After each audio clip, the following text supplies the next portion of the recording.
Most people think canned food lasts because it is packed with preservatives. But that is not really the secret. The real reason canned food lasts so long is that it goes through a carefully controlled heat process and then gets locked inside a sealed container that keeps new contamination out. That simple idea changed food storage, shopping, travel, war supplies, and everyday home life in ways most people never think about. Canned food feels completely normal now. Soup, beans, tuna, tomatoes, corn, fruit, milk, and pet food all sit on shelves so casually that most of us barely notice them. But for most of human history, keeping food from spoiling was a constant struggle. People dried food, salted it, smoked it, pickled it, fermented it, or tried to keep it cold with ice. Those methods worked to a point, but they all had limits.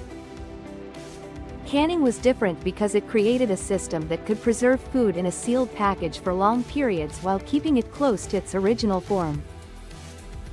That made it one of the most important food technologies in ordinary daily life. The main point early: if you understand one thing about canned food, it should be this. Canned food does not mainly last because of added preservatives. It mainly lasts because harmful microorganisms are destroyed by heat, spoilage enzymes are inactivated, and the sealed container stops new microorganisms from getting back in. During heating, air is driven out, and as the container cools, a vacuum seal forms. That is the core preservation system.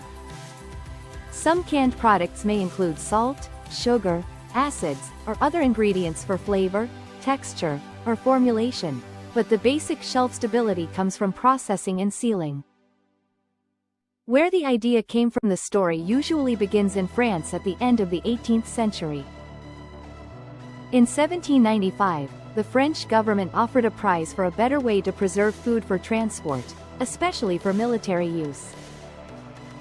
Nicolas Appert, a French chef and confectioner, spent years experimenting. Britannica says he began a 14-year period of work in 1795, and by 1809 to 1810 his method had emerged. Put food in a sealed container and heat it for a controlled period. He did not know about bacteria yet, because this was decades before Louis Pasteur explained the microbial side of spoilage. But Appert had discovered the method before the science had fully caught up. From bottles to metal cans, Appert first worked with glass containers. Soon after, the idea moved into metal. Britannica notes that Peter Durand patented the use of tin-coated iron cans in 1810, and by 1820 canned food was being supplied to the Royal Navy.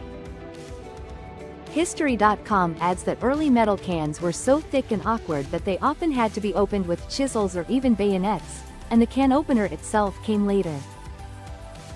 So the first generation of canned food was not yet the easy pantry item we know today. But the basic promise was already there. Food could be packed, stored, moved, and opened long after harvest or preparation. Why this was such a big deal? That promise mattered because spoilage used to shape everyday life much more directly than it does now. Before electric refrigerators became common, people depended heavily on seasonality, quick cooking, preservation methods like salting and drying, and cold storage systems that were less reliable than modern refrigeration. The USDA's food safety guidance notes that the refrigerator was once little more than a box with a block of ice supplying a fairly undependable source of cold air. Smithsonian Magazine also notes that by the end of the 19th century, iceboxes had become standard features of even city apartments, which shows just how central limited cold storage was before modern electric refrigeration took over. In that world, a shelf-stable can was a major convenience. How canning actually works: the science is simple to describe even if the industrial process is carefully controlled. Food is placed into a can, jar, or another hermetically sealed container. Then it is heated enough to destroy microorganisms that could cause illness or spoilage. The process also inactivates enzymes that would otherwise keep degrading the food. While the food is hot, air is pushed out. As it cools, the container forms a tight vacuum seal. That seal matters just as much as the heat, because even if you kill the microbes inside, the food is not protected if new microbes can get back in. Canning works because it combines both parts: thermal treatment and a tight seal. Why acid level matters. Not all foods are equally easy to can. Acid matters a lot. Low-acid foods need more careful thermal processing because certain dangerous microorganisms, especially Clostridium botulinum, can survive and later grow in oxygen-free conditions if the process is wrong. Britannica explains that the thermal processes of canning are generally designed around destroying the spores of that bacterium, because it can grow under anaerobic conditions and produce a deadly toxin. USDA food safety guidance also warns that approved heat processes are essential for low-acid foods such as green beans, corn, meat, and poultry. So when people hear that canning is just sealing food in a can, that misses the real point. It is sealing plus the right heat treatment for the specific food.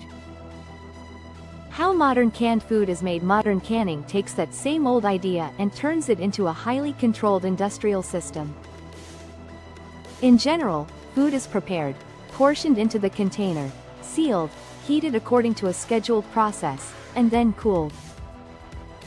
FDA and FSIS guidance on thermally processed canned foods describes these products as foods packed in hermetically sealed containers and given a thermal process designed for shelf stability and safety.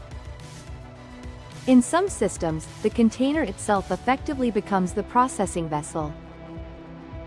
The exact time and temperature depend on the food, its acidity, the size of the container, and how heat moves through the product. So modern canning is not just hot food in a can. It is food engineering built around predictable heat penetration and safe sealing. How it changed everyday life. Once canning became practical and scalable, it changed everyday life in a few major ways. First, it separated food from season and location. Peas did not have to be eaten right after harvest. Tomatoes could become pantry goods. Fish and meat could travel farther. Second, it made storage easier for households. A family could build a pantry instead of depending only on fresh supply. Third, it made food distribution more flexible for cities, ships, armies, travelers, and later supermarkets. History.com notes that canned food played an important role in major 19th century wars and in feeding explorers and colonial settlers, and later U.S. canned food exports boomed as industrial production expanded. What began as a preservation problem turned into a new way of organizing food itself. Why it mattered before refrigerators became common. This is the part that connects most directly to ordinary family life. Before reliable electric refrigeration became widespread, food planning was much harder. Fresh food spoiled quickly. Ice boxes helped, but they were limited and depended on ice. Canned food gave households a stable backup system. It meant soup on a shelf, fruit out of season, vegetables stored for later, fish and meat that could travel, and emergency food that did not need daily cold storage. That did not just change what people ate. It changed shopping habits, kitchen design, household planning, and the idea of a pantry itself. Instead of living only around what was immediately fresh, people could keep a reserve of ready-to-use food in the home. The myth about preservatives. Now back to the big myth. A lot of people assume canned food lasts because manufacturers dump in lots of preservatives.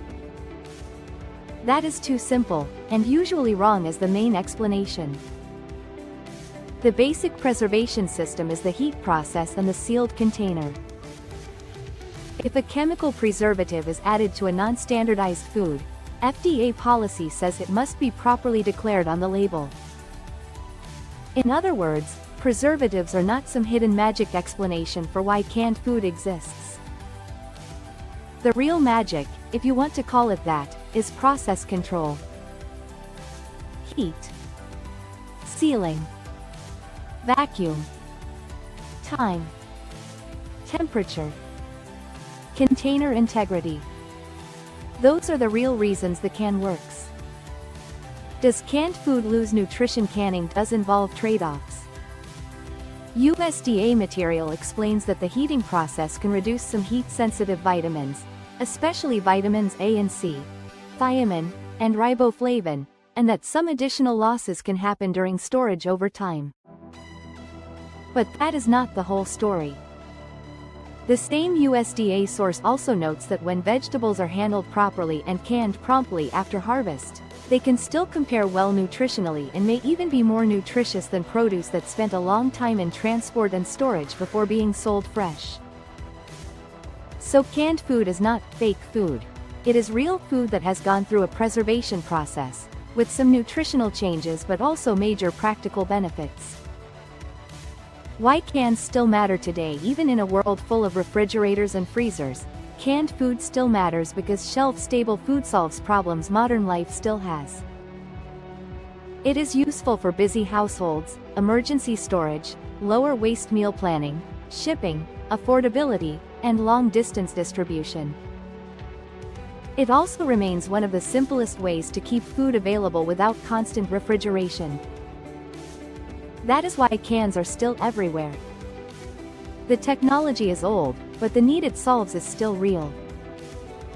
Shelf-stable foods remain an important part of food safety and storage systems today. A good example of hidden technology. Canned food is a perfect example of hidden technology in ordinary life. A can of tomatoes looks boring.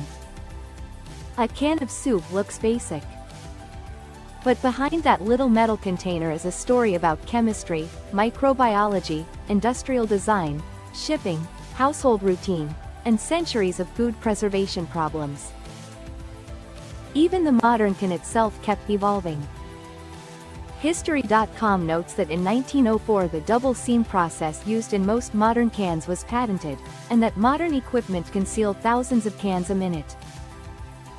So when you open a can today, you are really opening the result of more than 200 years of experimentation, engineering, and daily life problem solving. So the next time you look at canned food, it helps to see it a little differently. It is not just cheap pantry food. It is one of the inventions that helped move food from the limits of season, distance, and quick spoilage into the everyday home. It helped families store food before refrigerators were dependable, helped cities feed growing populations, and helped turn the modern pantry into something ordinary.